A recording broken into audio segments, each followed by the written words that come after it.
Hi, my name is Mike Biggar. Welcome to my home in Plantation, Florida. This is my 265-gallon display behind me.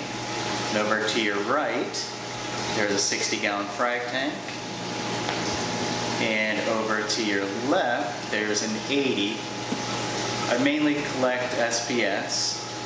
And welcome to my garden. So the tank started out as 2 piles of rocks with some small frags in there, and the center of the tank was just sand, so it's kind of like a lagoon. And then I put a clam in the middle, as you can see, and it just started to fill. So now it's just 2 packed. The clam's 3 years old about. It started about 3 inches. It's probably about 9, I'd say now. The majority of these corals all are a few years old. I don't buy colonies. I'm mainly 98% of them are just frags that I grew out. So a lot of them have been here a long time. But yeah, I'd say some of the softies are probably the oldest. Some of the bird's nest, and that red Monty actually was in the 125 gallon that I had 4 years ago. Now that I'm into SPS more, honestly, I would redo everything here. I'd probably get a reef savvy, but for now I'm just gonna let it grow crazy as it is. And I really enjoy the frag tanks a lot and the corals that are in there.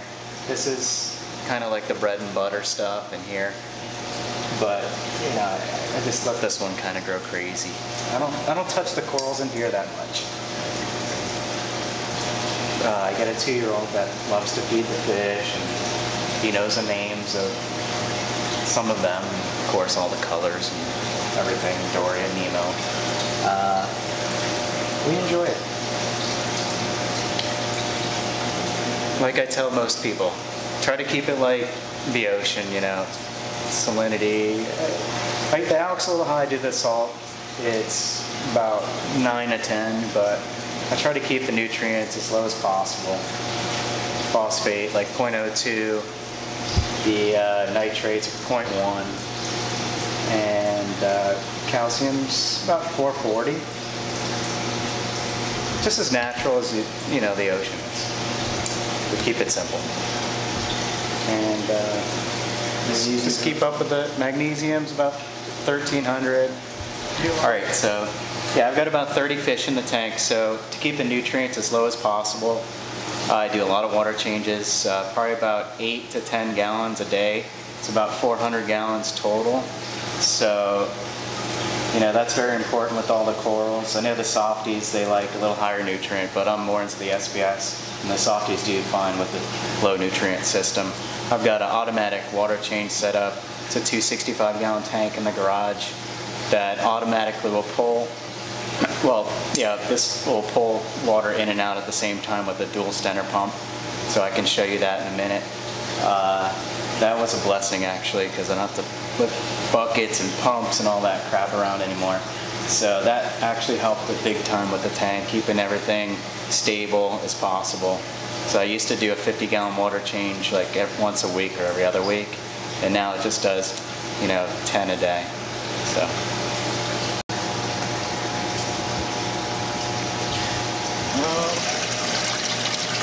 The display, I run all LEDs. These strips actually came from the 125 gallon, so they're 6 feet long, except for one of them that I added because I need more light.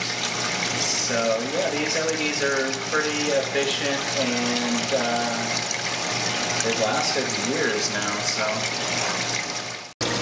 I'm running 2 WD 60 power heads made by J-Bo.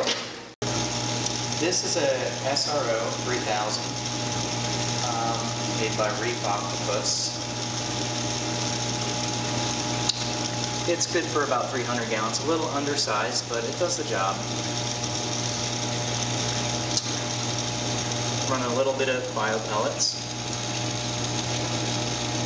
I also, this is for the nutrient level, the bio pellets, and I also have a refugium in the middle of the sump. There's also a refugium in the middle. I grow Chaeto for the most part. Whatever else finds its way in there. And also dose vinegar. So for the nutrients, we got the skimmer, the bio pellets, the refugium, and I dose about 60 mLs of vinegar every day, and also run 2 reactors of GFO. So between all that, I keep the nutrients pretty low. Dosing 2-part. Just haven't had the courage to put the calcium reactor. This seems to work pretty flawless for 3 years straight, so no need to change it up if it's working. All I do is change about 1.5 gallons every 6 weeks. Thanks for visiting my tank. Again, my name is Mike Biggar. Hope you enjoyed watching everything.